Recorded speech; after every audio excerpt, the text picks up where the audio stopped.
Bonjour à toutes et à tous.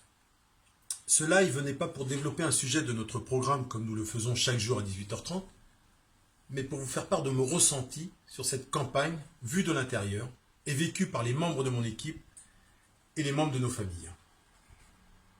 Depuis le début de cette campagne, il y a 8 mois, mon équipe et moi-même avons toujours eu la même ligne de conduite, ne pas critiquer les autres candidats.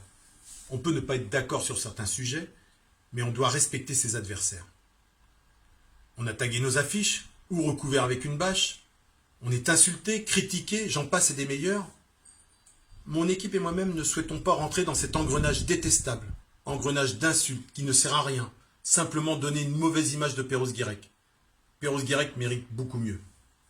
Mais, une lettre anonyme que j'ai reçue cette semaine a été la goutte qui fait déborder le vase. On n'attaque pas la famille et surtout pas mon épouse. Depuis le début de cette campagne, on est systématiquement attaqué et critiqué par M. Le Gall. Je tiens à souligner que M. Le Gall n'est pas sur la liste de M. Léon, mais l'époux de Mme Catel Le Gall, suppléante de notre député La République En Marche, M. Éric Botorel, et colistière de M. Léon. Ce M. Le Gall se permet de m'insulter. Je fais que reprendre ses écrits. Jusqu'à écrire sur Facebook que c'est moi qui ai instauré ce climat et que je faisais de la politique à la Trump. C'est inadmissible. On dépasse l'entendement. Son fidèle compagnon, M. Tabourin, qui fait que critiquer notre programme, par exemple la maison médicale, qui était pour lui une erreur dans notre projet pour Perros-Guirec au mois de février, est aujourd'hui une idée retenue par l'équipe de M. Léon.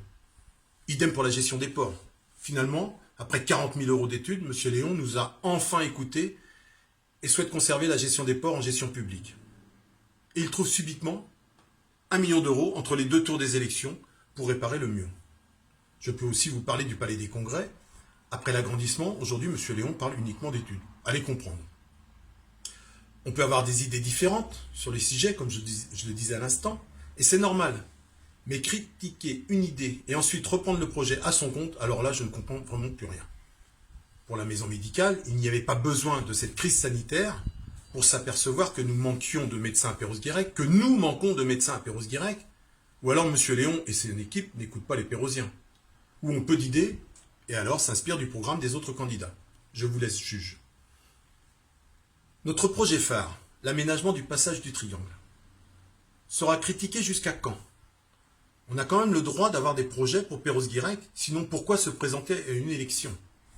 Il reste encore 2 jours à M. Léon pour s'apercevoir que c'est un projet structurant pour notre commune.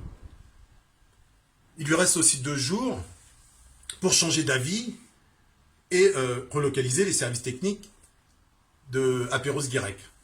On ne perd pas espoir. Il change d'avis tellement vite depuis quelques semaines. Ce qui me satisfait, c'est qu'il s'inspire de notre programme, et tant mieux pour Perros-Guirec. Il s'inspire, mais comment mettre en place une action que l'on a tellement critiquée? Je vous le demande. Puisque je vous parle de M. Léon, qui se permet de liker sur Facebook des insultes contre une personne de notre liste, je trouve ça totalement déplacé pour un maire. Nous aurions pu déposer plainte pour diffamation, mais nous avons seulement fait des copies d'écran et déposé une main courante. À la lecture de l'actualité de Perros-Guirec, il y avait beaucoup à dire, mais je n'ai jamais souhaité commenter l'actualité, et nous avons toujours gardé notre ligne de conduite, le respect de l'autre.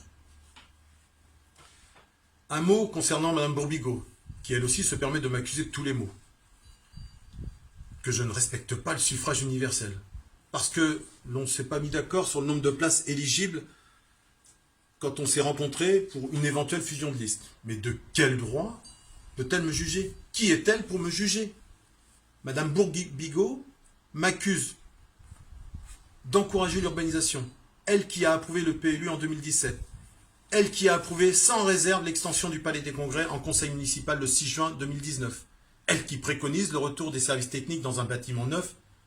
Et à l'inverse, elle encourage la rénovation des bâtiments. Il faut comprendre. Je respecte certaines de ses idées, mais je n'accepte pas d'être jugé à tort. Effectivement, je n'ai pas adhéré à son projet de transformer la route départementale Lannion-Perros-Guirec en 2 fois une voie. En 2 fois une voie pour les véhicules, plus une voie en piste cyclable.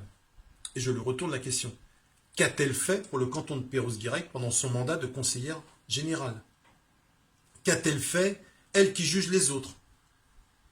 Qu'elle me cite un exemple concret. d'une, pas de deux, une de ses réalisations pendant son mandat. Alors madame, s'il vous plaît, avant de juger, il faut balayer devant sa porte. Je suis désolé madame Bourbigot, vous n'avez pas le monopole de l'écologie. Concernant mes 2 mandats d'élu à Saint-Quay-Pérouse, je suis fier du travail de toute l'équipe municipale, fier du résultat et des réalisations, ne vous en déplaise. Et pour finir, je m'adresserai à madame Bourbigot et à monsieur Léon, plutôt que de continuer à critiquer mon programme, défendez plutôt vos idées, défendez vos programmes.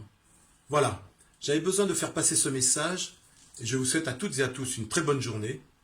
Et rendez-vous dimanche, les Pérosiens ne sont pas dupes et sauront, je l'espère, faire le bon choix. Bonne soirée, à bientôt, merci.